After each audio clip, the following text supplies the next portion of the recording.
Salut à tous, on est dans la deuxième partie du Yes. live Cri d'Océanie. Je vais commencer par me présenter.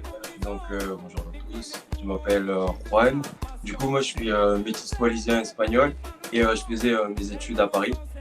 J'étais, euh, je suis toujours à Paris d'ailleurs, mais je me suis fait rapatrier à cause du confinement.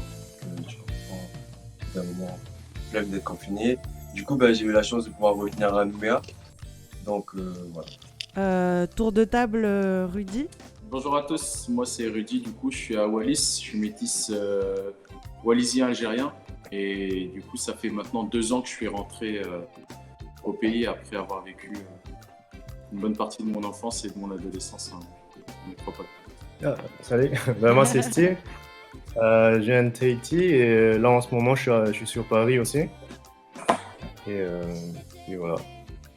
Pas de confinement pour les Français pour l'instant. C'est pas du confinement, c'est du couvre-feu à 18h, du coup c'est un pseudo-confinement quoi. Pauline.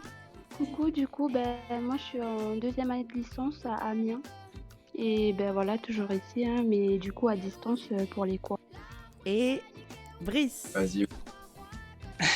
Du coup, moi c'est Brice, j'ai 24 ans, je suis né en Nouvelle-Calédonie et originaire du Vanuatu. J'ai fait des études d'entrepreneuriat en France et du coup là j'ai eu l'opportunité de pouvoir revenir en Nouvelle-Calédonie, notamment parce que j'étais en fin de cursus et du coup ça tombe bien avec le sujet du jour et dans lequel on pourra en parler et qui sait donner de la valeur à tous nos auditeurs. Je sais pas comment on peut lancer le débat, mais vous pouvez me dire, vous, chacun votre tour, pourquoi vous êtes revenu, pourquoi vous êtes parti du pays.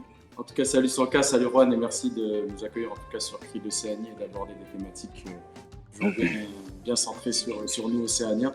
Moi, juste pour partager un peu mon parcours, en fait, je suis né en France et mon père, il est militaire, donc on a été amené à beaucoup déménager et très régulièrement. Donc j'ai vécu en France et en Allemagne jusqu'à l'âge de 15 ans.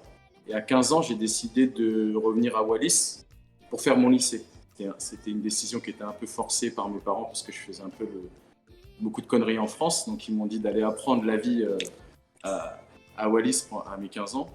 J'ai fini mon lycée et après, il faut savoir qu'à Wallis, ceux qui l'ignorent, il n'y a rien après le lycée. C'est-à-dire qu'on est obligé de partir soit sur la Nouvelle-Calédonie, soit sur la métropole, soit sur Tahiti pour poursuivre nos études. Donc j'ai fait le choix de m'orienter vers la métropole. J'y ai passé 10 ans. Et en fait, il y a 2 ans, je suis revenu en vacances ici avec ma frangine. Et j'ai toujours, moi, de toute façon, senti en moi que j'allais de toute façon rentrer un jour à Wallis pour faire un truc pour Wallis. Je me suis dit, de toute façon, je suis amoureux de ma terre. Ça, c'est depuis la première fois que je suis venu à Wallis, je me suis dit qu'il fallait que je revienne ici. Mais en grandissant, je me suis dit, il faut que je revienne ici pour faire quelque chose pour les Wallisiens et les Futuniens. Et donc, j'ai eu une opportunité de taf quand je suis arrivé ici il y a 2 ans. Et c'est ce qui m'a vraiment donné envie de rester. Et maintenant, depuis 2 ans, je suis en train d'œuvrer pour la jeunesse wallisienne, on va dire, et futunienne. Et c'est quelque chose qui m'anime de ouf en fait au quotidien. Tu peux nous en dire plus sur ce que tu fais? En fait, l'idée, comme je le disais tout à l'heure, c'est que ici, il n'y a rien après le bac pour poursuivre ses études. Du coup, on assiste à un exode de la jeunesse. C'est-à-dire que nos jeunes, ils partent pour faire leurs études, mais dans 80-90% des cas, ils ne reviennent pas. Et moi, j'étais parti de Wallis il y a 10 ans, à peu près, il y a 10-12 ans. La population, elle a été quasiment divisée par 2 en 10 ans. Et quand on sort aujourd'hui dans Wallis, on rencontre plus de jeunes. Il y a plus de jeunes alors qu'avant, les terrains de sport étaient pleins, les routes étaient pleines de jeunes qui marchaient à pied. Aujourd'hui, il n'y a plus ça. Parce que les jeunes partent et donc ne reviennent pas. Donc moi, mon taf, c'était d'offrir la possibilité aux jeunes qui veulent rester faire leurs études sur le territoire de pouvoir le faire. Et ça s'est fait par la création d'un centre de formation à distance que j'ai mis en place à Wallis et qu'aujourd'hui je pilote au quotidien dans mon taf. Ça va s'appeler l'Université numérique de Wallis et Futuna. Aujourd'hui, ça s'appelle le centre de formation à distance parce qu'on propose des formations à distance. Mais on va dire, c'est des formations qui sont certifiantes pour obtenir des certificats. Et là, je suis en train de travailler justement pour pouvoir donner la possibilité à ceux qui peuvent pas partir ou ceux qui veulent pas partir du territoire de poursuivre des études au sein de cette université numérique. Et ça, c'est quelque chose que je devrais inaugurer dans les semaines ou dans 2 mois, dans 1 ou 2 mois. Si je peux reprendre la suite de Rudy, c'était le même cas pour moi, quoi. J'avais fait mon bac de comptabilité et après, il fallait choisir une orientation. Bon, il s'avérait que j'aimais bien dessiner et faire des choses comme ça. Du coup, j'avais fait une petite formation de multimédia qui avait été quand même bien, quoi. C'était concluant. On a traité un peu de tout, du web et tout ça. Et dans cette formation-là, justement, ben, il y avait un ami qui partait à Bordeaux, justement, continuer ça, faire un BTS. Et du coup, ben, je l'ai suivi. Je me suis dit, on sera peut-être plus fort à 2 Tahitiens à Bordeaux que moi tout seul à aller comme ça en mission solo. J'avais passé 3 ans là-bas. Mais j'avais la chance aussi, je sais pas s'il y a encore ça en Polynésie, il y avait le passeport mobilité qui permettait d'une petite aide de revenir tous les juillets, quoi, sur l'île. Du coup, j'ai eu cette chance-là de pas avoir ce manque de l'île. Et après, ben, j'avais eu mon BTS, je suis rentré à Tahiti parce que j'avais fait quand même un prêt, parce que c'était une école privée qui coûtait assez cher sur Bordeaux. Et je me suis dit, bon, rembourser les dettes, c'était plus facile de rembourser les dettes à la maison et comme l'a dit Rudy aussi, d'essayer de voir qu'est-ce que je peux faire en Polynésie, à Tahiti, quoi. Après, j'avais bossé 6 ans en imprimerie et quand l'âge passe et quand on commence à avoir 30 ans et on se dit, faut peut-être profiter de la vie. Du coup, je me suis dit, on va peut-être continuer. J'avais pas d'enfant, j'avais rencontré ma copine, on s'est dit, on va profiter de voyager. Et on a décidé de venir sur Paris parce que du coup, ça coûte moins cher de voyager sur Paris que de Polynésie à Tahiti. Ça faut économiser presque 1 an pour bouger. Et puis là, on essaie de profiter et là, ben, rencontrer des gens, c'est sympa de représenter aussi dans la métropole un peu le Fénois, quoi, la Polynésie. Tu comptes rester ici ou Non, moi, rester là et tu verras comment ça se passe? Ah non, moi j'ai toujours su que, enfin on faut pas trop parler de ça, mais je sais que j'allais mourir en Polynésie, ça c'est sûr, j'allais mourir à Tahiti chez moi. Ça c'est vraiment, c'est un passage, quoi, c'est genre un gros challenge de se dire visiter tout et partager la culture un peu partout. Et après un jour rentrer. Tu peux nous parler de ta page s'il te plaît, Steve? Ah oui. Bon, après, comme tout le monde l'a vu, je suis un peu pas trop une tête de Polynésien tahitien parce que je suis un peu. Vous dites métissé, nous en Polynésie, en Tahiti, on dit souvent demi. Je suis demi-chinois et tahitien. En fait, là, en gros, là aussi, sur ma famille, moi, je sais pas si c'est un souci ou un complexe, c'est que quand je suis arrivé à Bordeaux, c'était la première fois que je venais en France. Et les gens, du coup, ils s'interpellent, ils voient ma tête, ils savent pas trop si je suis du chinois ou tahitien. Après, ils m'entendent parler, ils font, t'as pas trop un accent de chinois, c'est pas normal. Et après, ils me disent, bougez bien et tout. Et dans ma famille, je sais pas si dans vos familles c'est ça aussi, on parle pas beaucoup vraiment de l'origine, d'où on vient vraiment. On sait que notre grand-père c'est qui, notre arrière-grand-père c'est qui, mais on sait pas trop. Et du coup, depuis ces années-là, j'essaie de retrouver un peu nos origines. Je parle avec mes oncles et tout ça. Et il s'avérait que c'est les premiers Chinois qui sont arrivés à peu près plus de 100 ans en Polynésie, d'où un peut-être de mes arrière-grands-pères faisait partie et qui allait après rencontrer des Tahitiennes en même temps. Et du coup, ça a donné notre lignée, notre famille. Mais ouais, du coup, et ma page, du coup, on revient à ça. C'était la page. À Paris, je suis revenu et tout le monde me posait des questions sur la Polynésie. Je suis là, comment c'est et tout. Il y avait beaucoup de stéréotypes, comme quoi, on vient de Polynésie à Tahiti en pirogue, qu'est-ce que vous mangez, tout ça, là. Et, j'ai eu l'idée de faire des stéréotypes illustrés pour montrer à peu près à tout le monde que c'est faux et de un peu je sais pas si c'est un grand mot de dire les cultiver, mais au moins, s'ils voient ça, ils se disent au moins, ça percute, quoi, de dire que c'est peut-être pas la vérité, quoi. Et tu peux nous donner le nom de ta page pour ceux qui connaissent pas, parce que Je suis en suspense depuis tout à l'heure, je me dis le nom et le nom. Je l'ai appelé Ata. Mais sinon, si on tape mon nom et mon prénom, Steve, S-T-E-V-E, et Tung, T-U-M, de maman G, normalement, on me retrouve. En gros, c'est le sourire en tahitien, quoi. je vous invite à aller la voir parce que c'est vraiment le visuel, il est trop net Et les stéréotypes, c'est bête, c'est marrant, tu vois. Mais ça devrait pas être marrant, mais après, c'est ça les stéréotypes, tu vois. C'est vrai qu'il y a des gens qui me disaient qui s'intéressaient un peu aux cultures polynésiennes et tout. Outre-mer, ils disaient, mais c'est évident ce que tu dis. Mais oui, mais évident, je te dis ça, j'invente pas, c'est des questions vraiment qu'on m'a posées. Et c'est triste, mais il y en a qui croient vraiment ça. Il y a plein de petits exemples, mais c'est vrai que c'est comme des Français qui viennent te dire, ils te disent Aloha, mais je suis ouais, mais Aloha c'est bien, mais Aloha c'est hawaïen. C'est Yorana, mais c'est pas Aloha, toi, c'est des trucs comme ça, quoi. Désolée, Juan, je donne la parole aux femmes. Vas-y, je t'en prie, pas de souci. Mais du coup, moi, ça va faire 2 ans que je suis là. La situation, elle est un peu compliquée ici moralement, mais c'est vrai que avoir un peu de la famille ici en France, ça donne de la force. Mais c'est vrai que j'en connais beaucoup qui sont rentrés à cause du Covid, quoi. Et t'es venue exclusivement pour les études? Oui, que pour l'école, quoi. Je suis partie du pays vraiment pour faire les études. Et voilà, quoi. À voir si je vais rester là ou retourner, je sais pas encore. Tu réfléchis? Je réfléchis. Parce que c'est vrai que la situation, enfin, je parle pas de Covid, mais il y a beaucoup plus d'aide ici, tu vois, qu'en Nouvelle-Calédonie. Il y a plus de possibilités. C'est pour ça que j'hésite un peu, mais c'est vrai que je vais pas faire ma vie ici, quoi. Je fais mon métier, etc. Comme mais je Steve, rentre tu au pays veux pour, mourir là-bas, oui, quoi. voilà. Voilà, c'est ça, c'est sûr. Bah, c'est intéressant ton retour d'expérience parce qu'il y a beaucoup de personnes, c'est le contraire. Justement, en fait, en partant, on se rend compte que finalement, l'herbe du voisin, elle n'est pas plus verte. Finalement, qu'en fait, on était bien chez nous, même s'il y a beaucoup moins de moyens, d'opportunités. Genre, même que la plupart du temps, les étudiants, enfin, les gens, ils partent.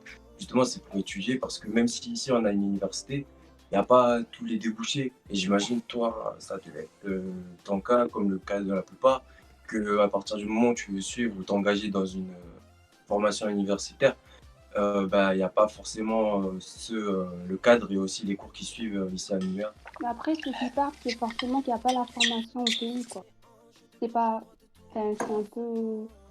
Ça dépend du choix que tu fais, mais voilà, il n'y a pas toutes les formations au pays et c'est pour ça que les étudiants, ils partent. Ils sont forcés un peu, mais voilà. Brice? Et sinon, toi, pour l'instant, ça te va de vivre en France, même avec les conditions actuelles? Non, après, bon, j'ai envie de revoir la mer et tout, tu vois, la chaleur et tout, mais voilà, quand il faut finir l'école avant. De toute façon, je sais que je vais y retourner un jour, c'est sûr. Même s'il y aura encore le Covid dans 20 ans, 40 ans, c'est sûr, je retourne. Ah non, dis pas ça, porte pas l'œil.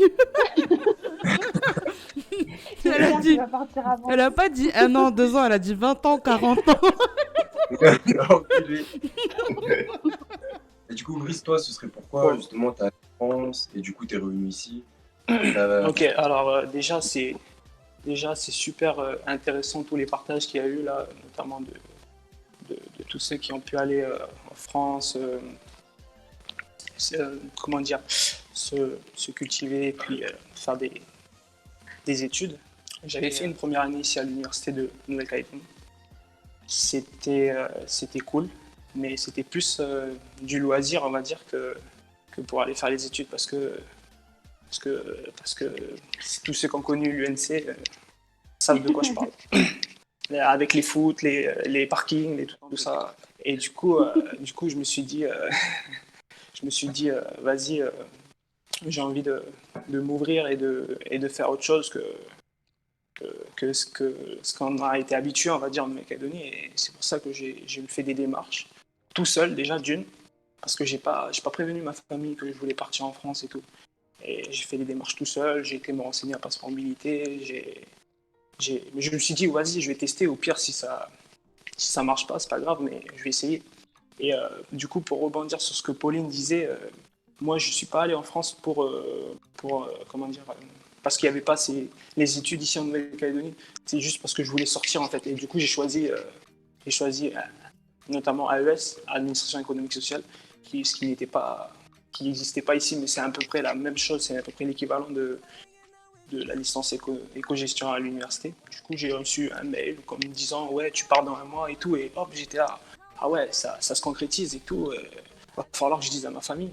je me suis posé, j'aurais dit, bon, ben voilà, je vais en France. Ils étaient là, mais arrête tes conneries, qu'est-ce que tu dis, tout ça. Et je dis, si, je vais en France. Et en fait, je voulais pas leur dire avant, tu vois, parce qu'ils vont me dire, ouais, tu mytho, tu vois.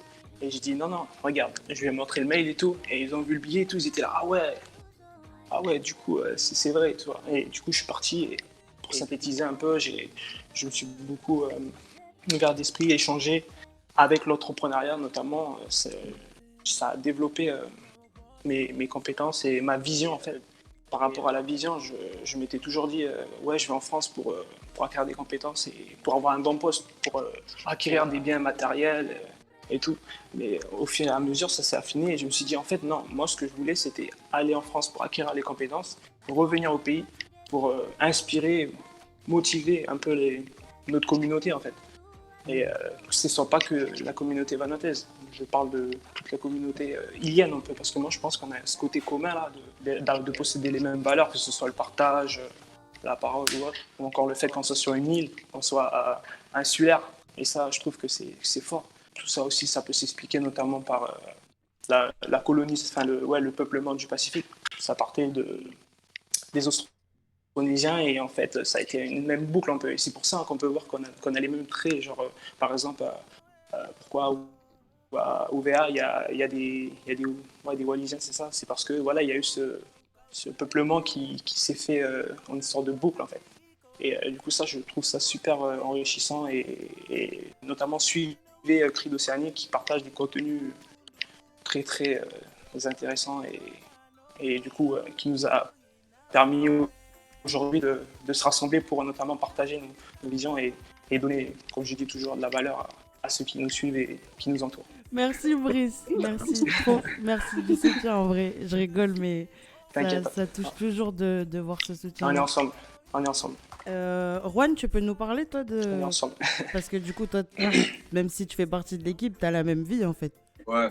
Alors moi, je suis parti parce que il n'y avait pas mon parcours ou la formation académique à laquelle je voulais prétendre en Nouvelle-Calédonie. C'est pourquoi je suis allé à Paris. Au début, c'était assez difficile, l'acclimatation, non seulement avec le climat, mais aussi justement avec ces nouvelles habitudes, tout ça, qui m'ont fait prendre conscience en fait que il n'y avait pas un meilleur endroit que chez nous en fait. Que tu as beau le faire le tour du monde, tu sais, il y a une chose qui est je fais le tour du monde, mais non, c'est pas. J'allais dire les paroles du Nord. Machallah, tu vois, non mais en fait, je fais le tour du monde, mon cas reste à Nouméa, tu vois.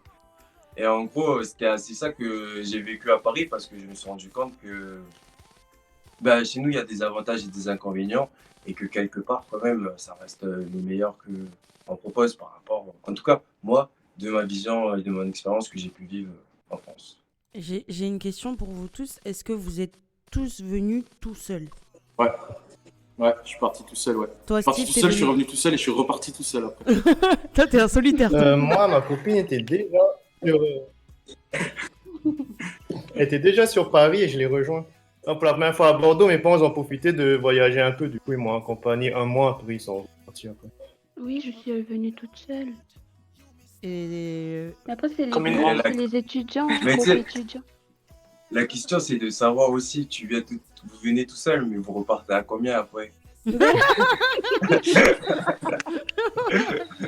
Brice, du coup, toi, t'as dit que t'avais prévenu personne que tu venais. Et t'es parti comme Ouais. ça. Je suis parti comme ça, solo, pas même dans les poches, mais j'ai pris quand même quelques habits parce que j'avais pas marché sans le bas, comme on dit ici. En France, en fait, j'ai eu la chance d'avoir de la famille sur place. Et c'est ce qui m'a un peu conforté dans l'idée que voilà, j'avais pied à terre, quoi. J'étais pas seul. J'avais en l'occurrence ma tante qui était là-bas et du coup qui m'a accueilli chez elle. Et ça, c'était plutôt cool. Mais bon, après, moi, je pense à tous ceux qui nous regardent et qui se disent ouais, si je vais là-bas, je vais être seul ou comment je vais faire et tout. Non, faut pas penser comme ça. Faut penser. Enfin, déjà, faut avoir une.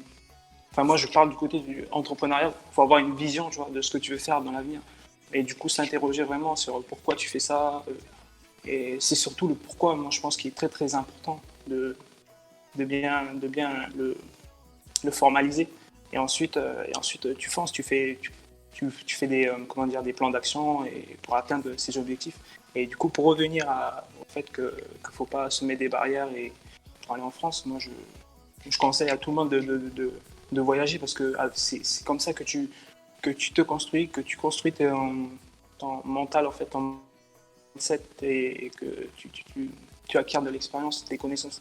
Et par exemple, moi, pour l'anecdote, j'étais dans ma licence et j'ai pu côtoyer que ce soit des Roubaix, des Africains, des Américains, ouais, des Latino-Américains. Et c'était vraiment riche, en fait. Et tout le temps, et le truc qui est bizarre, c'est qu'on se regroupe tout le temps entre étrangers, en fait. Parce que tu as les Français d'un côté, les Africains et tout, mais genre on a beaucoup plus cette capacité-là à se regrouper, parce qu'on se voit à travers l'autre qu'on est similaire un peu, en fait. Rudy, tu veux dire quelque chose? Forcément, on n'a pas la même culture, mais Alors, on est similaire. en fait, j'ai loupé le moment où tu posais la question parce que j'ai eu un petit bug. Du coup, je crois avoir un peu compris le sens de la question grâce à la réponse de Brice, mais si tu peux la reposer. Et non, il a développé quand j'ai posé la question Ok. s'il était venu Pardon. tout seul. Ah oui, ok. Ouais, non, mais Brice, moi je suis grave d'accord avec toi. Et si on a, à mon avis, plus de facilité à se retrouver, c'est parce qu'on est communautaire. Et moi, je suis convaincu que le communautarisme, c'est une bonne chose.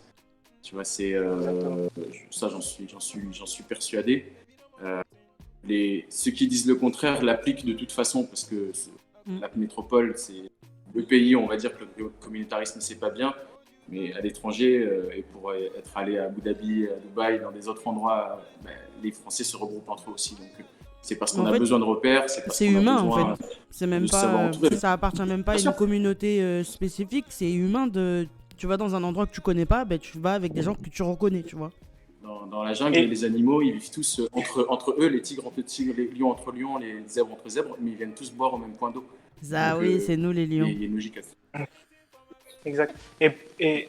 Et pour développer un peu le côté communautarisme, ça c'est une force chez nous, je pense, dans les îles ou dans le Pacifique. Parce que moi j'ai côtoyé notamment des Français, énormément. Et eux, en fait, le concept c'est que dès qu'ils acquièrent, je parle des jeunes, dès qu'ils acquièrent l'âge d'aller travailler en fait et de sortir de la maison, mais eux c'est ancré dans leur mœurs qu'il faut que voilà ils aillent travailler et ils prennent leur appart et la famille là ils les voient une fois par mois quoi. Alors que nous ici si on se voit pas pendant une semaine c'est un drame et je trouve que ça c'est une force aussi et ça peut être aussi un inconvénient mais chacun a sa pensée là-dessus parce que moi je parle dans le sens où du coup avec la famille souvent, ils sont amenés à savoir tout ce que tu fais un peu dans la vie. Et ça, des fois, ça me taquine, on va dire ça comme ça. Je joue avec les mots, mais après, sinon, ils sont toujours là pour t'épauler, pour te donner la force. Et ça, c'est vraiment cool. Comparé aux Français qui, et là-bas, c'est, voilà, tu te démerdes et tu fonces. C'était une précision que je voulais partager. Je sais pas ce que vous en pensez. Je voulais revenir là sur le Je suis fait. d'accord. Vas-y. Pardon, vas-y. Pardon. Sur le fait communautaire là, parce que du coup les 3 ans à Bordeaux là pendant mes études, j'avais fait l'inverse en fait. J'ai fait une expérience inverse. Je ne suis pas allé à la UPF de Bordeaux, les trucs assos. Je me suis dit avec mon pote, faut qu'on rencontre un maximum d'étrangers quand on est là pour, d'étrangers, de gens qui sont pas polynésiens. On va voir ce que ça va donner. Mais je pense que ça fait aussi un effet communautaire parce que tous les potes amis français que j'ai eus, c'était pas des Bordelais, c'était d'autres gens, d'autres villes, de Limoges, des côtes basques et tout. Et on s'est regroupés parce que du coup, on était peut-être pas de la même genre outre-mer, mais on ne faisait pas partie de cette ville-là et du coup, on s'est retrouvés entre nous. Bon, il s'avérait que le pote bayonnais faisait du surf et tout, du coup, il y avait un peu des points de. Mais sinon, ouais, c'était intéressant de se rendre compte quand même que c'est des Français et que sur certains points, on se retrouvait sur la musique ou sur les goûts de tous les jours. C'est intéressant. Et puis on a rencontré aussi plusieurs autres potes africains, martiniquais, réunionnais, guadeloupéens. Ouais, ça faisait plaisir, quoi. Mais en même temps, il y avait des Français aussi qui venaient avec nous et c'était chouette, quoi. Et moi, ce que je voulais voir, c'était vraiment parce que nous, à Tahiti, surtout, on a la mauvaise vision du Fani, comme on dit, tu sais, le Français hautain, orgueilleux, quoi. Et quand tu viens en France, on te dit, va pas là-bas parce qu'ils sont tous cons, ils disent pas bonjour, ils sourient pas. Et quand tu rencontres des gens de ton âge et tu te dis, ben non, en fait, faut pas généraliser, quoi. il y a quand même des bons, quoi. Faut pas juste dire, il y a que des cons, quoi. Alors que oui, peut-être ceux de Tahiti, c'est peut-être parce que, bon, après, je généralise pas aussi, peut-être que eux, ils sont plus privilégiés. C'est ce que j'allais demander. Est-ce que vous avez cette vision parce que ceux de Tahiti sont comme ça? Ben, après, ça coûte cher pour aller là-bas. Après, pas tout le monde peut se permettre. Après, ça, peut-être que ces gens-là, puis même dans ces gens-là qui sont assez riches, peut-être qu'il y a aussi des bons aussi, hein. Il ne faut pas généraliser. Mais c'est vrai qu'on a cette image du français colonial qui arrive et qui dit, ouais, ben, c'est comme ça qu'il faut faire. Du coup, avec les voyages, comme l'a dit Brice aussi, c'est vrai que tu ouvres l'esprit, quoi. Tu te dis aussi, ouais, on est humain, quoi, aussi. Il n'y a pas que des mauvais, il y a des bons aussi. Et c'est ce qu'il a dit Brice aussi, là. Je voulais revenir un peu parce que du coup, tu as développé plein de choses. C'est qu'il ne faut pas avoir peur de partir. Il ne faut pas avoir peur, il faut tenter, quoi. Et là, ce qu'il a dit Brice aussi qui est bien, c'est que la famille est forte et si jamais il y a un souci, tu es sûr qu'il y aura vraiment quelqu'un, quoi. Et quand tu t'en vas, tu sais que tu peux revenir. Comme là, quand je suis revenu à Paris, il y a mon chef de il dit, mais pourquoi tu viens là, chez toi, c'est bien et tout. Je fais, ben, je viens, après, si je sais pas bien, moi, je rentre chez moi, il n'y a pas de souci, quoi. Il y a toujours un backup, il ne faut pas avoir peur, il faut tenter, quoi. Comme mon frère, il a fait un peu comme toi, Brice, il bossait, il a vu son job et tout, il sentait qu'il avait ses raisons à lui, il sentait qu'il voulait expérimenter. Il me voyait, moi, que j'allais partir, et lui aussi, du jour au lendemain, ben, il a dit à ses parents, ben, moi, aussi en France. Et là, mon père, il était choqué et tout. Il a fait non, sérieux et tout. Oui, il va aller. Et là, il est à Lyon. Ça se passe bien. Au début, tu galères, mais là, il a trouvé son taf et tout. Lui aussi, il a rejoint la communauté lyonnaise, la des Tahitiens. Ils sont bien, quoi. Ah, mais c'est le jeu, après. Il faut voir si t'aimes ou si t'aimes pas. Après, aussi, la grosse idée que peut-être plein de Polynésiens outre-mer qui viennent en Polynésie, il y a un choc. Le truc, c'est qu'il ne faut pas essayer de retrouver la vie que tu as en Polynésie, quoi. La vie que tu as chez toi, il faut se dire, c'est un autre style de vie. Il ne faut pas juger, il faut voir. Après, c'est le jeu, quoi. C'est comme quand tu vas au magasin, tu n'achètes pas les mangues et les ananas et les bananes. Ça n'a pas le même goût que chez nous. Mais par contre, à côté de ça, ben, les oranges, les fraises et tout, c'est carrément meilleur que chez nous parce que nous, on les importe. Et là, ça pousse ici. Il faut jouer avec ça, quoi. Quand il fait froid, ben, il fait froid. Du coup, tu sais, tu disais, genre, au début, que quand vous venez de Polynésie française et tout, vous arrivez en France. Mais est-ce qu'il y a, genre, comme une maison de la Nouvelle-Calédonie pour Tahiti, par exemple, qui va justement essayer de suivre, accueillir les étudiants pour mieux les préparer? Il y a sûrement dans chaque ville, quand ils appellent ça des AEPS, des associations d'étudiants de Polynésie française, et qui accueillent, ouais, qui doivent aider et tout. Mais moi, j'ai pas. Enfin, moi, j'ai eu la chance, l'école où je suis allé, c'était un campus, du coup, il y avait la PAD juste à côté. Et c'est pour ça aussi, j'avais pas de voiture. Du coup, l'AEPF de Bordeaux était très loin de mon appart. Et moi, je suis resté chez moi. J'avais l'école, j'allais à pied juste à 100 mètres. Et quand il faisait froid, moi, je restais chez moi. C'était un peu loin. Du coup, pour Pauline et Brice, vous êtes passé par la maison de la Nouvelle-Calédonie pour pouvoir revenir en France? Ou est-ce que vous avez pris contact avec elle arrivée en France? Que normalement, c'est la structure d'accueil principale. Oui, pour moi, oui. Je suis passée par la MNC. Ils nous ont aidés dans tout ce qui est recherche d'appartements, logement, tout ce qui est carte vitale, voilà, tout ce qu'on ne sait pas, tout ce qui diffère de la Nouvelle-Calédonie, quoi. Mais du coup, ça, tu l'as Ils ont appris beaucoup aidé quand t'es arrivé? là-bas à la MNC, ouais. Mais heureusement qu'ils sont là parce que après je sais pas pour les personnes qui passent pas par la MNC comment ils font, mais franchement ils apportent une grande aide à ce niveau-là. Moi, j'ai toujours pas ma carte vitale, par exemple. Tu vois. Ah ouais? Non, moi je l'ai déjà. Non, mais c'est lourd Non, l'administration. mais c'est vrai que j'en connais qui n'ont pas En encore. plus, si tu prends pas contact avec eux, de deux, tu vois. Du coup, moi, pour l'anecdote, je suis vraiment pas passé par la MNC.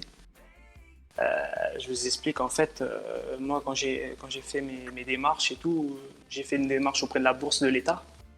Et il s'avère que je l'ai eu. Du coup, c'était vraiment plutôt cool. Et après, je pouvais faire une démarche aussi auprès de la province sud et tout. Mais je sais pas, il me sortait des trucs comme quoi il faut revenir travailler au pays 5 ans après ou quelque chose comme ça. Et du coup, moi, ça m'a freiné. Je me suis dit, bon, vas-y, non, je vais pas calculer ça parce que je vais pas calculer ça et tout.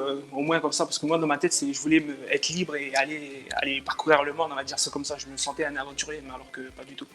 Mais voilà. Et du coup, je suis arrivé à Paris. Et, on m'avait dit, ouais, renseigne-toi avec la MNC, tout ça. J'ai dit, moi, j'ai J'ai fait non, moi je trace direct à Montpellier. Je suis pas passé par la MNC. Et puis comme j'avais ma tante, du coup j'ai fait les démarches sur place tout seul. En fait, je voulais vraiment tout faire tout seul. Et du coup, je suis pas passé par la MNC. Mais je dis pas que c'est ce qu'il faut faire. Genre, je sais que la MNC, ils sont vraiment forts, enfin vraiment forts là-dessus. Ils accompagnent et du coup ça c'est plutôt cool. Comme ça donne pied à terre, tu vois, comme je dis. Mais ouais, non, moi je suis pas passé par la MNC. J'ai fait tout seul. C'est notre. Ouais, la Nouvelle-Calédonie, vous avez beaucoup de chance d'avoir ce type de structure parce que à Wallis, on a rien en fait.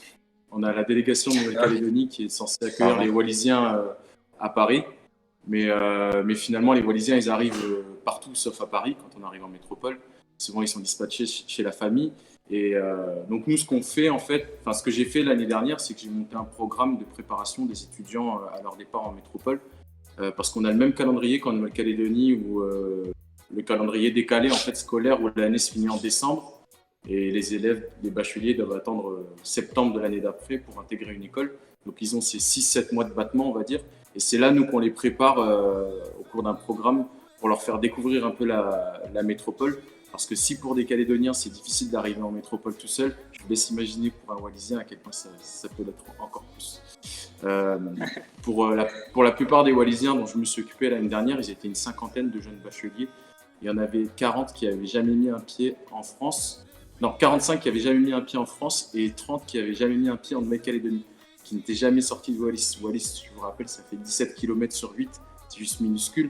Donc quand on propulse des jeunes Wallisiens dans des grandes métropoles comme Paris, comme Bordeaux et tout ça, c'est des départs qui sont très difficiles et qui souvent se soldent par un échec de la première année lié bien souvent au choc culturel que le jeune rencontre. Et ça, c'est indéniable. Mais je suis convaincu qu'on a une capacité, nous les Océaniens, à s'adapter au reste du monde qui est hyper forte.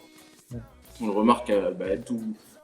Je veux dire, je parle pour la communauté wallisienne et futunienne, hein, je ne m'avance pas pour le reste parce que je ne connais pas assez, mais moi j'ai jamais vu un Wallisien ou futunien faire la manche dans la rue en France. Et ça n'existe pas parce qu'à la fois on est communautaire et parce qu'on est hyper débrouillard. On a nos familles et tout ça, mais parce qu'aussi on a cette capacité de nous adapter et qui facilite un peu notre arrivée en métropole. Heureusement qu'on a cette compétence-là qui est naturelle, à mon avis. Mais pardon, je veux juste terminer pour vous poser une question à tous. On est tous d'accord pour dire que on part principalement pour faire nos études ou pour le travail en métropole.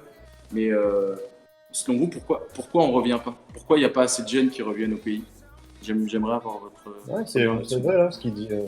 Ouais, c'est vraiment ça, parce que déjà pour les autres îles, déjà même pour la Polynésie, c'est Tahiti, les petites îles à côté, limite le niveau c'est genre collège, et après lycée, ils doivent venir déjà sur Tahiti pour faire le lycée.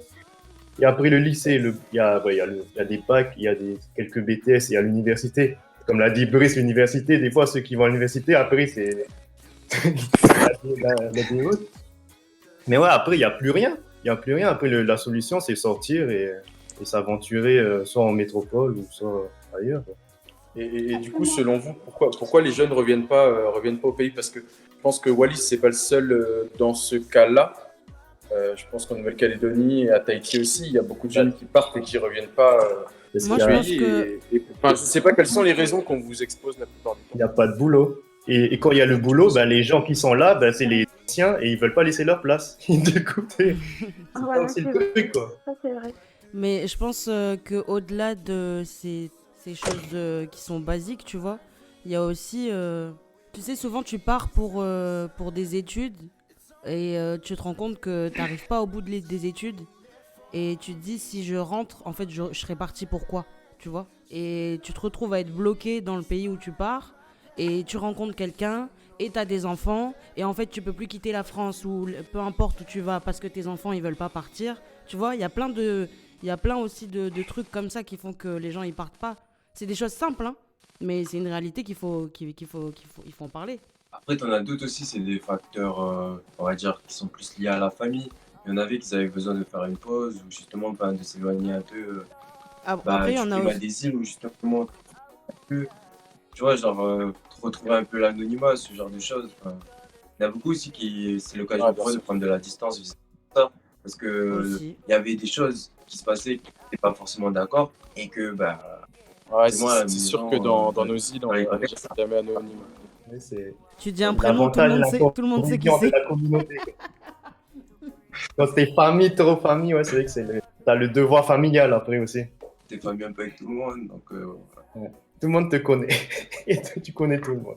Je pense aussi qu'il faut souligner le confort matériel, si vous voyez de Ouais. quoi je parle. Par rapport à où En Ben, France, si, bon, je prends Ouais, le cas de Wallis ce parce que que tu veux moi dire, je Sanka, peux. c'est qu'on est en France, bah, bien sûr, Oui, on est mieux dans notre. C'est vrai qu'en métropole, ben, on a l'eau chaude, on a des trucs comme ça, alors que.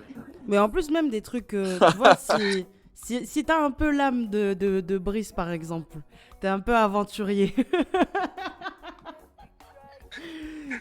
Tu pars, t'arrives en France, enfin j'abuse, là je suis en train de faire le plus, mais t'arrives en France, tu te dis, ah c'est Dubaï, tu vois. Alors imagine tu te dis ça quand t'arrives, imagine si t'arrives de Wallis. Pas grave. déjà, Nouméa, c'est Dubaï. Hein. Quand tu viens de Wallis. C'est ça. Déjà. Il y a Hailey qui dit nous sommes un peuple de voyageurs, entre parenthèses Tavaka. Est-ce que quelqu'un Ouais, peut je suis peut nous d'accord avec parler ça, mais de ça? Exact. bah ouais, on est un peu de voyageurs. Si on prend l'histoire des Tangiens qui ont peuplé le Pacifique, bien sûr, on est un peuple de voyageurs, mais chaque royaume, ils savaient où était l'épicentre. Tu vois, c'était Tonga, le centre de tout ça. Tu vois. Moi, je trouve naturel qu'on revienne au centre des fois. D'ailleurs, sur la page de Cri d'Océanie, là, il y a eu un post que ça, j'ai trouvé très, très, très intéressant.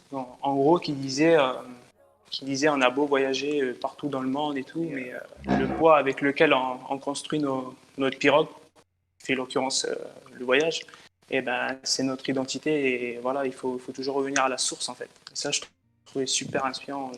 Ouais, c'est un proverbe vanuatais d'ailleurs qui raconte ça que C'est ça, l'homme exactement. l'homme est tiraillé entre le besoin de l'arbre et de la pirogue jusqu'à ce qu'il se rende compte que c'est avec l'arbre qu'on construit la pirogue. Et du coup, moi, je voulais répondre aussi à ta question de pourquoi ils reviennent pas. Enfin, après, moi, c'est toujours selon mon point de vue, en fait. Quand tu penses à la métropole, ça te fait miroiter un confort de vie, des besoins matérialistes. Et du coup, moi, je pense qu'il faut, comme je disais tout à l'heure, genre vraiment s'interroger toujours sur pourquoi je vais faire ça, en fait. Moi, j'insiste beaucoup sur le pourquoi, parce que c'est quelque chose qui a beaucoup fait sens dans ma vie. Et voilà pourquoi je vais faire des études et pourquoi je vais rester sur place. Et du coup, ça permet notamment de trouver un peu pourquoi tu entreprends des choses dans la vie. Et du coup, moi, pour le fait que quand les gens reviennent au pays, ils se disent ouais, il n'y a pas de taf ou c'est plus compliqué, tout ça. Moi, je pense que non, en fait. Genre, par exemple, moi, je prends mon cas dans l'entrepreneuriat. Genre, moi, je suis venu, je fais des études après pour créer ma propre entreprise. Du coup, c'est moi qui me mets mes propres limites et c'est à moi de me donner les moyens, en fait, d'arriver à mes objectifs. Et du coup, je rejoins... j'ai oublié le prénom, je suis vraiment désolé. Rudy, c'est ça, exactement, Rudy. Franchement, c'est vraiment top que tu fasses des formations, tout ça, pour apporter de la valeur à la communauté wallisienne. Et c'est ce que moi, j'envisage de faire là, dans un avenir proche. Notamment, je compte lancer un podcast où, en fait, j'interviewe des entrepreneurs et des personnes inspirantes, pas forcément entrepreneurs, mais des personnes inspirantes qui pourront en fait donner des tips, des astuces pour voilà, entreprendre soit sa vie ou soit dans son côté professionnel pour pouvoir s'épanouir en fait. Et du coup, je pense qu'on pourra bien échanger sur ce sujet-là et qu'il y a des choses à creuser en fait. Et c'est pareil pour tous les projets de tout le monde, hein. Comme je vois aussi... j'ai oublié le collègue là qui vient de Tahiti. C'est vraiment Steve. cool de Steve de créer une page pour en fait tu disais tout à l'heure éduquer, mais je pense que c'est plus mettre informé. en valeur, informer et mettre en valeur les stéréotypes en quelque sorte et puis mettre en avant notre culture, nos traditions, et ça c'est vraiment puissant. Genre continue. Et à tout le monde qui sont là et qui nous écoute, continuez de partager nos valeurs et nos cultures parce que c'est ce qui fait notre force. Je suis grave d'accord avec toi. Brice, je termine juste sur ça. À moins que tu veux dire un truc sans cas, désolé, je parle beaucoup. Vas-y, Je mais rebondis parle juste beaucoup, sur, c'est très ce bien. que je rebondis sur ce que dit Brice et je suis grave d'accord avec ce que tu dis parce que ma question elle était un peu rhétorique parce que je savais que la réponse, je connaissais la réponse. La réponse elle est un peu la même partout. On rentre pas à Wallis parce qu'il y a pas parce qu'il y a pas de boulot. Mais moi je veux vraiment faire passer un message à travers Exact. ce podcast et aux gens qui nous écoutent, c'est se dire je rentre pas au pays parce qu'il n'y a pas de travail, c'est faux, c'est archi faux. Et Brice l'a compris parce qu'il a cette fibre entrepreneuriale. Mais dans nos îles, il y a tout à faire. Donc du travail, il y en a plein. Ce centre de formation que j'ai créé, de formation à distance, il n'existait pas avant que j'arrive. Et maintenant, j'ai mon taf ici, je l'ai créé, j'ai un bon salaire et je suis content d'être à Wallis. Mais effectivement, si on se dit déjà, il n'y a pas de travail, on part défaitiste. C'est à nous de le créer, le travail. Il y a tout à faire sur nos îles. Je prends un parallèle qui est un énorme parallèle parce que c'est en même temps un énorme raccourci. Je veux dire, nos anciens, quand ils sont arrivés à Wallis en pirogue, est-ce qu'ils ont regardé le truc, ils se sont dit non, il n'y a pas de travail, il n'y a rien à faire ici. Ben non, ils ont déjà vu la richesse de cette île. Donc déjà, il y a plein de choses à faire. Il y a plein de choses à faire et ils s'y sont posés parce qu'ils ont senti qu'il y a des choses à faire ici. Si on regarde loin et qu'on veut être, désolé d'être un peu cash, mais si on veut être un mouton et un suiveur, bien sûr, il n'y aura pas de travail. Par contre, si on veut être un leader et être un acteur du développement de son Fénois, ben là, forcément, il y a des choses à faire et des choses à créer. Ça, j'en suis persuadé. Et c'est pour ça que je me bats avec la jeunesse pour leur dire, si vous partez, bien sûr, partez, c'est une chance de pouvoir voyager, c'est une chance de pouvoir partir. Par contre, ne partez pas avec les illusions, ne partez pas plein d'illusions. Ce qu'on vous a dit quand vous partez du pays, la France, c'est le pays des opportunités, c'est le pays où il va vous arriver plein de choses, vous allez avoir le confort matériel et plein de bonnes choses vont vous arriver. Ça, c'est une chose qui était vraie à l'époque de nos parents. À l'époque de nos parents, la France était encore un pays, la métropole, pardon, était encore un endroit où il y avait encore plein d'opportunités, où on pouvait s'épanouir et se développer. Aujourd'hui, c'est plus le cas. La France a changé. Il y a eu des transformations économiques, des transformations sociales qui ont fait qu'on a beaucoup moins d'opportunités aujourd'hui en France. On subit beaucoup plus le racisme, que ce soit dans la vie quotidienne ou professionnelle. Donc, il y a beaucoup plus d'obstacles qu'à l'époque de nos parents. Donc, quand on part en France, il faut bien être conscient que c'est une opportunité, mais c'est aussi un chemin où il y a beaucoup d'obstacles. Et de se dire ne pas revenir parce qu'il n'y a pas de travail, c'est une fausse raison. Et ça, c'est fini. Aujourd'hui, quand on vient au pays, que ce soit en Nouvelle-Calédonie ou à Wallis, je ne connais pas pour Tahiti, on a plein d'aides du gouvernement pour créer nos entreprises. On a plein d'aides des provinces, on a plein d'aides financières notamment pour créer nos business. Donc ceux qui ont des idées un peu innovantes et qui ont envie de participer au développement du territoire, rentrer, c'est ici qu'il faut le faire. C'est pour moi. Ouais, je voulais dire aussi, pour vous dire, moi, je suis totalement d'accord, mais en fait, le truc, c'est que comme tu dis, il faut avoir le mental. Et le truc, c'est que faut avoir beaucoup de gens qui y croient, mais qui y croient à 10 000 %. Vraiment. Parce que, comme tu dis, vous avez des aides, mais en Polynésie, il y a des aides aussi, mais il faut s'accrocher, quoi. Il y aura énormément de personnes j'ai pas envie de faire de politique ou quoi, mais il y a des choses qui vont te bloquer, qui vont te mettre des bâtons dans les roues. Et ouais, il faut être motivé parce que quand tu montes ton truc, ça marche et que tu vois qu'on emmène un genre de ah, il faut que tu fermes ton truc pour tu sais pas pourquoi et tout, et ça te met KO alors que non. Mais, et oui, il faut des gens, mais il faut des gens courageux. Il y a du boulot, mais il faut Mais faut se tuer, quoi, qu'on ait de la main à la pâte. avant même de trouver pour ça des que gens je précise courageux, qu'il y il a- faut trouver des gens, des gens inspirants et motivants. Tu vois, par exemple, je prends le cas de Rudy parce que je le connais personnellement. Il va être une source d'inspiration pour les jeunes. Et là, c'est le premier qui a fait ça là-bas. Du coup, je pense que plus tard, il y aura moins de jeunes qui voudront partir parce que Rudy a fait le travail, tu vois. Donc, il faut aussi, je sais pas si c'est le bon mot, mais y aller au culot, en fait, tu vois. Il faut y aller, non, mais il faut y aller au culot, il faut se faire confiance. Et il faut qu'entre nous, tu vois, faut qu'on se soutienne, tu vois. Moi, je sais que j'ai plein de proches qui avaient des projets, mais l'entourage disait, ouais, bon, tu vois, ça va être compliqué. On sait pas si tu vas y arriver. Moi, je suis contre cette mentalité-là, tu vois. C'est notre rôle à nous. Là, je parle de nous parce que ça y est, les vieux, ils ont fait leur temps. Maintenant, ils vont pas, tu vois. Il y a 40% des vieux qui vont nous aider et qui vont nous motiver à continuer, tu vois. Sinon, ils vont nous dire, vous allez faire quoi, vous les jeunes, tu vois. On n'a pas réussi, vous allez faire quoi, tu vois. Maintenant, c'est notre rôle à nous. Je parle de nous extérieurs, les gens même qui nous regardent et le reste. notre génération et ceux qui arrivent de s'élever, tu vois. Je sais pas comment expliquer. Rattrapez-moi, j'ai pas les mots, mais j'espère que vous me comprenez. Ouais, Je ouais, suis d'ac- je vais je suis rebondir. d'accord avec ce que disait Steve. C'est vrai quand on se lance dans des projets innovants dans nos îles, bien sûr, on rencontre des barrages. Et bien sûr, on rencontre la jalousie du voisin, on rencontre des barrages politiques, on rencontre des barrages même sociaux. Parce que moi, il faut bien se rendre compte que je suis métisse à Wallis. Donc, si tu veux, j'ai même pas la légitimité d'un vrai Wallisien qui saurait bien s'exprimer en Wallisien. Mais c'est notre mindset, comme le disait Brice, c'est notre mental. Ça, et à mon avis, si on doit apprendre une chose de notre époque, c'est que nous, les Océaniens, on doit se battre 2 fois, 10 fois plus qu'un métropolitain pour réussir. Déjà, il faut juste comprendre cette première règle. Une fois qu'on l'a comprise, je pense qu'après, le reste s'enchaîne. On est obligé d'aller défoncer les portes. Après, ce qu'elle a dit, son cas aussi, après, si tout le monde pense qu'on va pas réussir, après, comme à Tahiti, il y a des choses, ben, c'est les Français, ils arrivent, ils ont le culot, ils balancent leur truc, ça marche, et alors que le Tahitien à côté, il est aussi compétent, mais il l'a pas fait parce qu'il s'est dit, oh, ben, je vais peut-être pas faire, ou il se dit, il est feignant, il veut pas. Je sais que, ouais, il y a des gens qui veulent pas, il y a des gens qui veulent aussi, mais ouais, c'est les mentalités, ouais, qu'il faut changer. Ben, Se dire qu'on a la chance, quoi, et qu'il faut tenter, mais Un faut pas exemple. aussi se dire que c'est utopique, quoi, que ça va être easy. Oui, ben bien sûr, mais Ouais. rien n'est facile.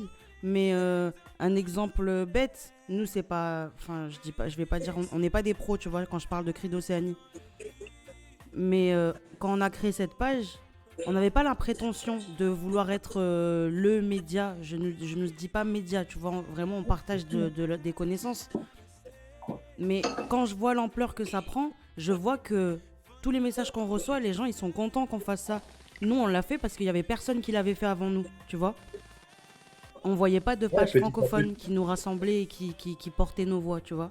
Et c'est dur, je sais pas, Rudy, ce que t'en penses, et ça va paraître très prétentieux de ma part de dire ça, mais c'est dur d'être les premiers de quelque chose. Comme toi avec ta page stéréotype, par exemple. C'est une page que bah, j'ai jamais vue nulle part, francophone, encore une fois. Et tu vois, ça c'est des petits trucs qui servent pas à rien et qui donnent confiance et de la force à ceux qui nous suivent pour eux faire leur projet, tu vois.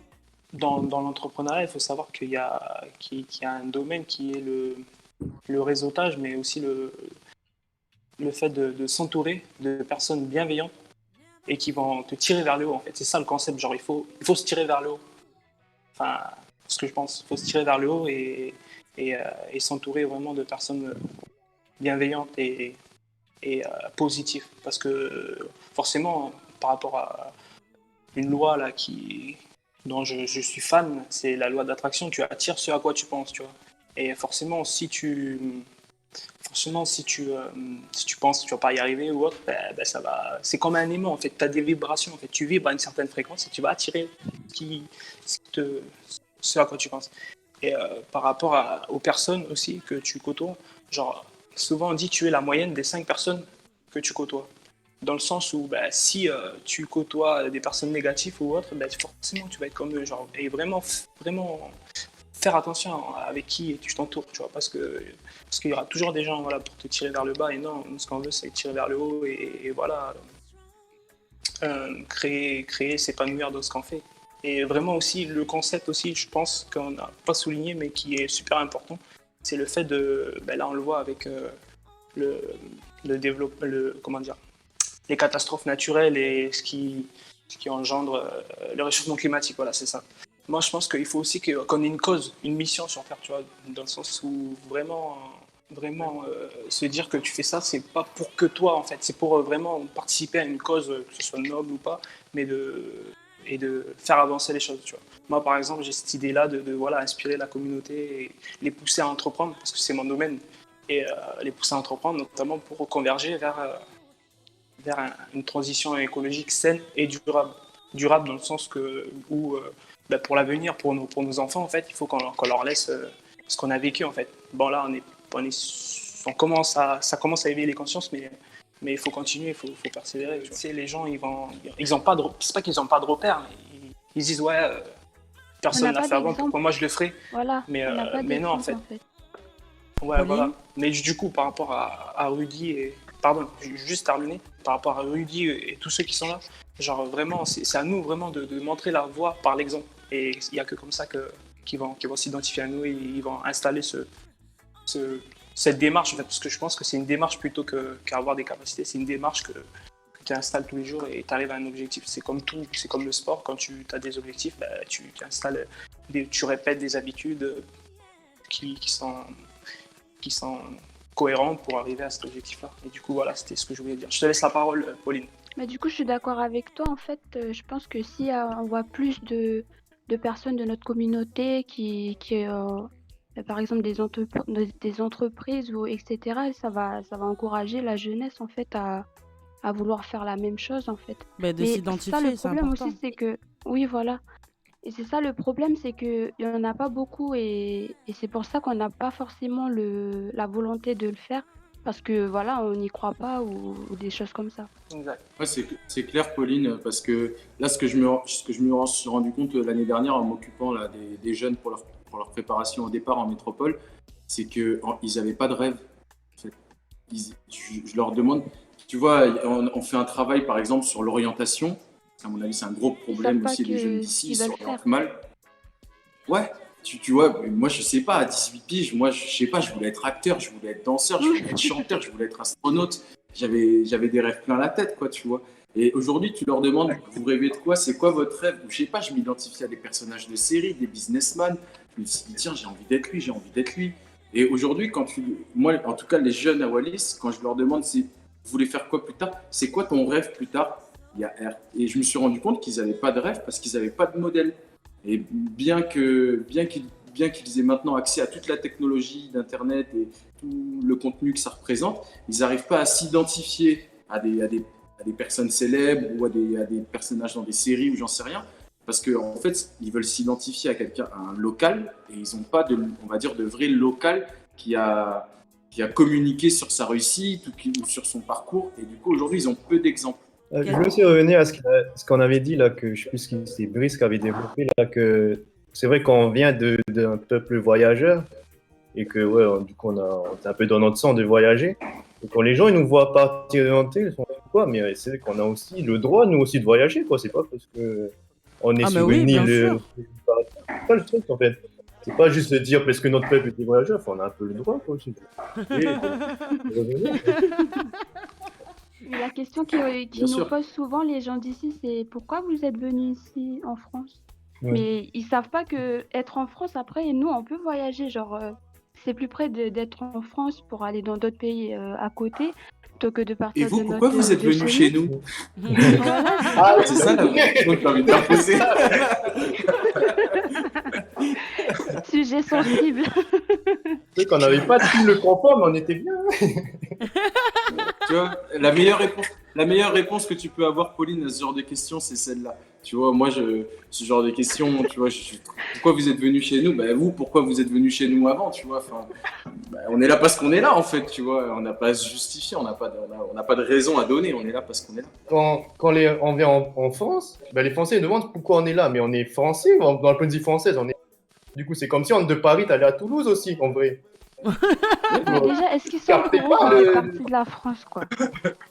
Je pense qu'ils savent pas bien les autres îles qui font partie de la France. Et Nouvelle-Calédonie et Tahiti, estimez-vous heureux parce que quand on commence à parler de Wallis, là déjà on commence à rentrer dans la cour. Ben oui, pour la Miss Wallis, là.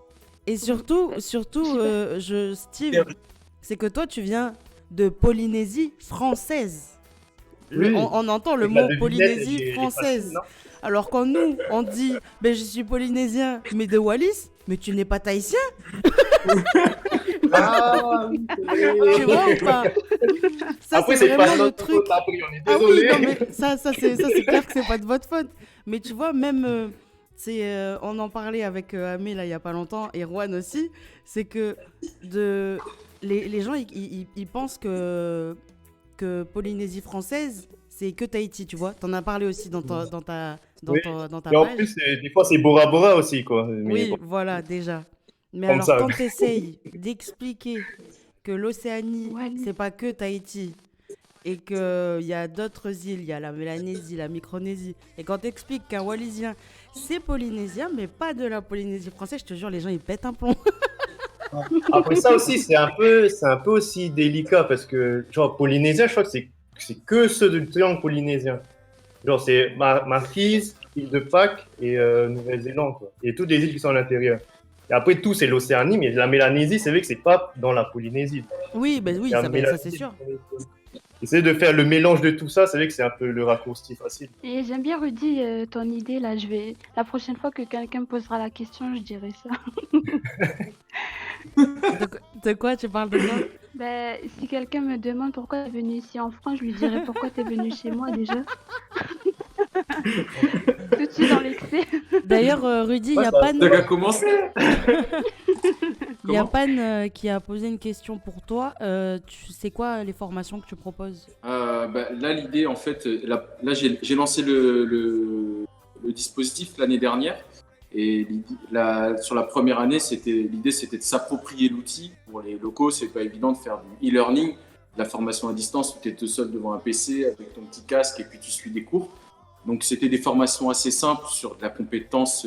Il y avait de la comptabilité pour le secteur privé, il y avait de la bureautique pour le secteur public, il y avait du montage photo, maîtriser Photoshop par exemple pour le secteur associatif, pour les associations sportives par exemple qui voulaient faire le logo de leur maillot de sport.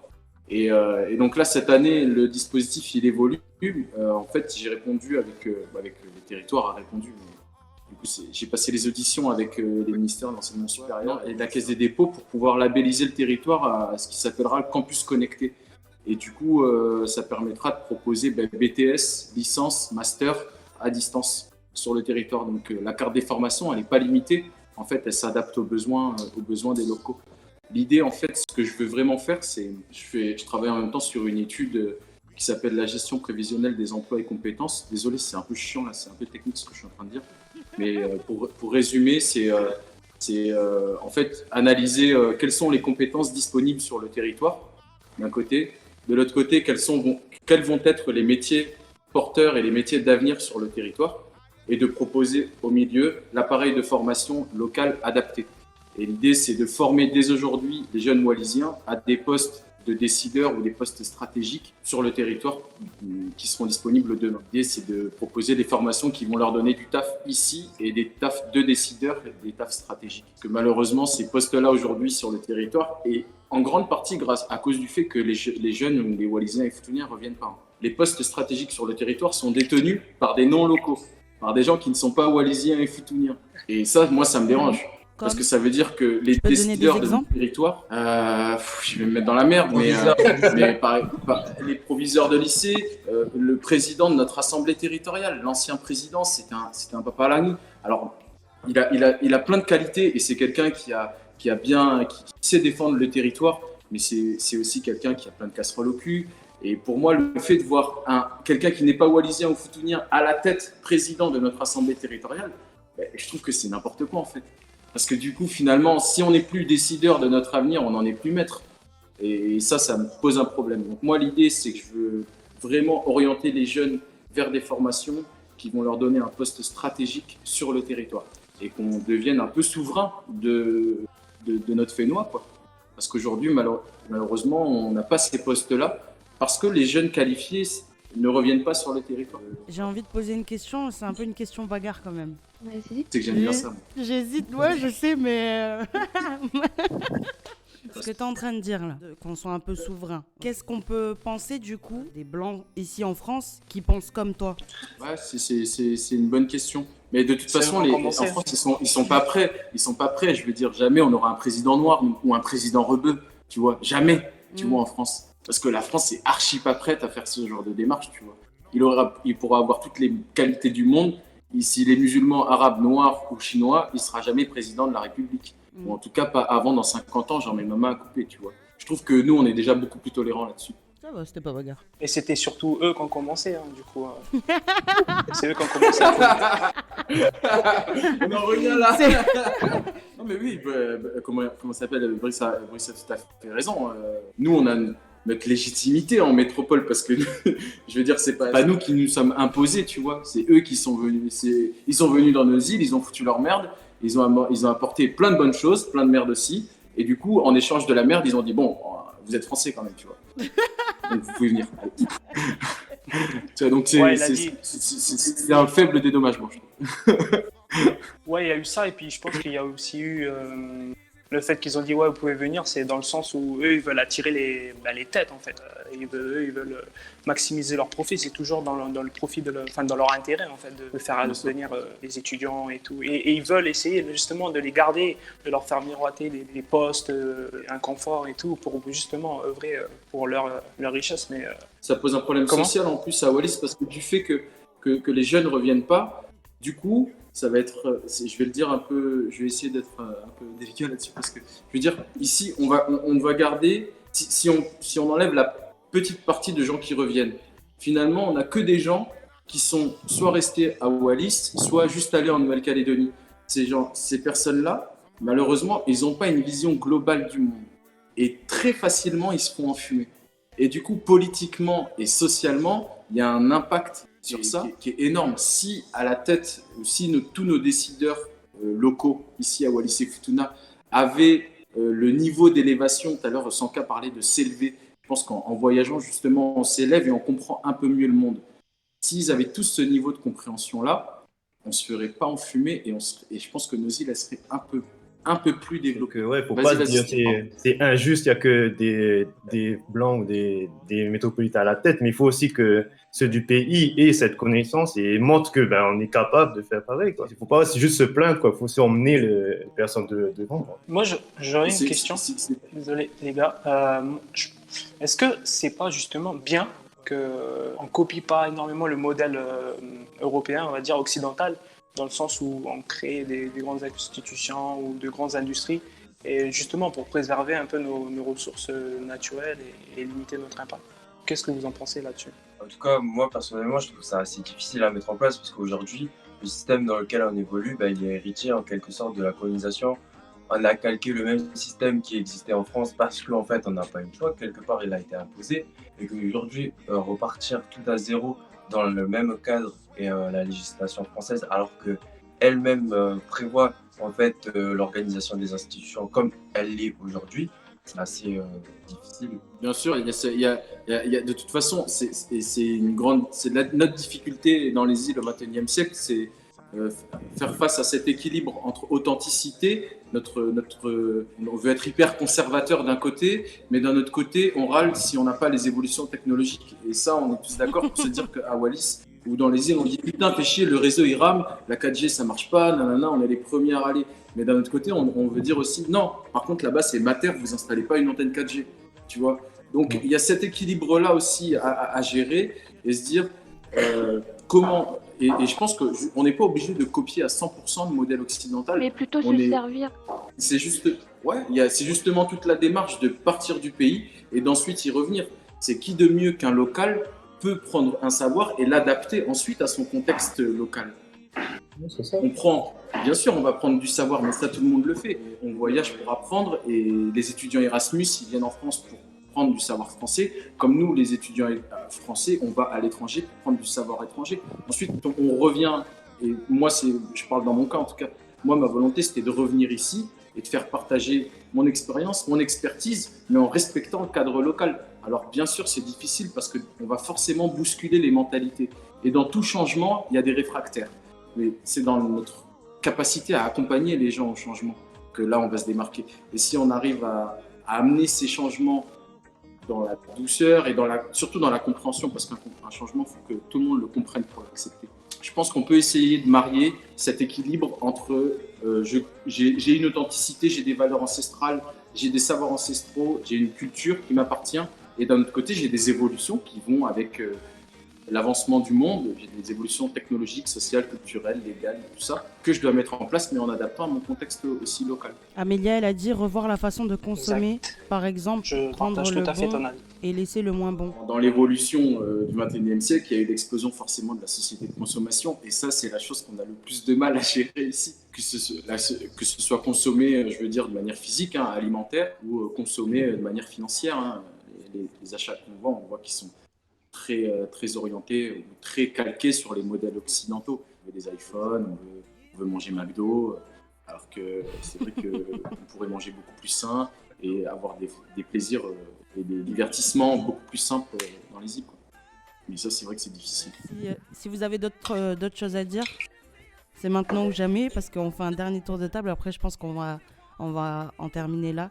Mais du coup, moi, je voulais juste dire aux futurs étudiants que quand ils viennent ici, il faut être conscient de la situation sanitaire ici, du Covid et tout, et d'être fort mentalement aussi, de vivre tout seul ici en France et de se préparer au choc Oui, culturel. si tout le monde veut partir, ils peuvent partir, faut pas avoir peur.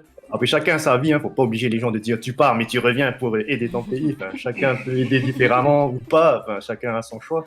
De se dire quand même que tu as le choix. C'est ça le truc, tu as le choix, tu peux faire ce que tu veux, ça va pas être la tarte, quoi. C'est pas facile, mais si tu veux, tu peux, mais faut essayer, quoi. Moi, je reste sur ma position dans le sens où ben, il faut connaître ses valeurs, se connaître, vraiment s'interroger pourquoi je fais ça, et quel est mon but, quelle est ma cause. Et après, tu verras que tout s'éclaircira dans ton chemin. Ouais, ne pas se fixer des barrières parce que ta propre limite, c'est ton imagination en fait. Foncez les gars et entourez-vous de bonnes personnes bienveillantes.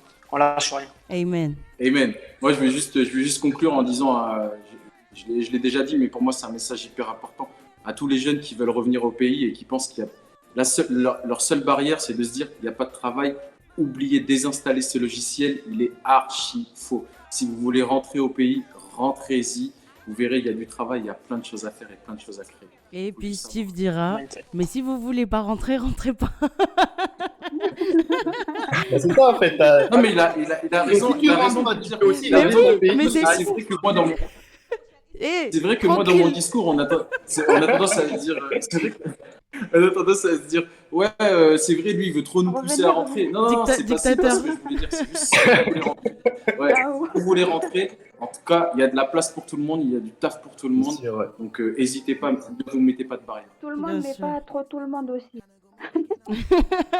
Vous voyez ce que je veux dire? Juan, Je pense que le tour de table a été fait, donc on va conclure. yes. Eh ben les gars, j'espère Comme cas, que... tu veux- De quoi? Ben moi j'ai rien à dire, à part des vacances, tu vois, moi là-bas ils peuvent me dire mais qu'est-ce que tu fais chez nous? Et quand je viens ici en France, on me dit mais qu'est-ce que tu fais chez nous? En fait, je suis chez moi nulle part, tu vois, je suis un peu Mais j'espère que ça vous a fait plaisir d'être avec nous ce matin, ce soir, ce midi, je sais, peu importe là où vous êtes. En tout cas, moi, j'étais très contente de vous recevoir avec Juan. Et ça a été une conversation longue mais fructueuse parce que j'ai appris des choses. Et merci d'avoir pris du temps. Vous aussi derrière votre écran, merci d'avoir pris du temps. On essaye à chaque live de faire un petit peu mieux. Promo pour prix d'Océanie. Hein. Abonnez-vous. Ouais, longue vie à Cri d'Océanie en tout cas. Ouais, Bravo c'est bien. Juan, bravo Sanka de tout ce que vous faites. Franchement, moi je vous donne la force à 10 000 parce qu'on a besoin d'un contenu comme ça qui nous lie entre nous Océaniens. Vous avez bien fait votre première vidéo. On n'a plus France O, on a Cri d'Océanie. Merci Cri d'Océanie, longue vie à vous. Ben merci pour ça. J'espère les gars là, parce qu'il y a des gars de l'équipe aussi dans les commentaires. Vous avez entendu, prenez la force. Donc on était avec Pauline, Brice, Rudy et Steve. J'étais avec mon frangin Juan pour piloter ce live.